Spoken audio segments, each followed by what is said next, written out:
दोस्तों इस वीडियो में हम पढ़ेंगे प्रोनाउन के बारे में। जैसे कि आपको मालूम है प्रोनाउन 8 पार्ट्स ऑफ स्पीच में से एक हैं। सबसे पहले जानेंगे कि जो वर्ड प्रोनाउन है इसका एग्जैक्ट मैनी क्या है। अगर देखा जाए प्रोनाउन दो वर्ड से मिलकर बना है, एक प्रो दूसरा नाउन।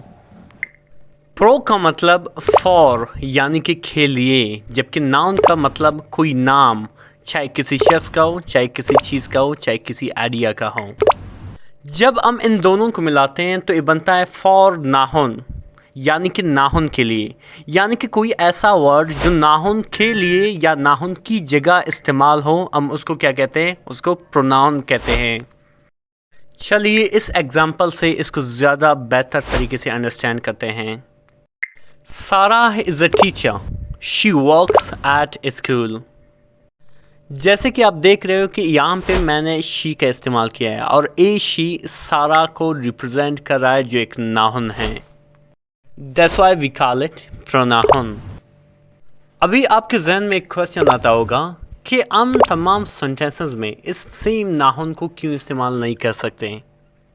जैसे कि सारा इज़ अ टीचर, सारा वर्क्स एट स्कूल, सारा लव्स टू टीच। इसकी सबसे अच्छी जवाब है कि जब आप किसी नाम को बार बार रिपीट करोगे तो उससे आपका सेंटेंस बेढंगा और बेतुका लगेगा, जो लोगों को पसंद नहीं आएगा। तो लिहाजा आप कहोगे she works at school and she loves to teach. Pronoun को आप as a subject, direct object, indirect object and object of preposition के तौर पर भी इस्तेमाल कर सकते हो। As a subject, for example, Ali throws the ball.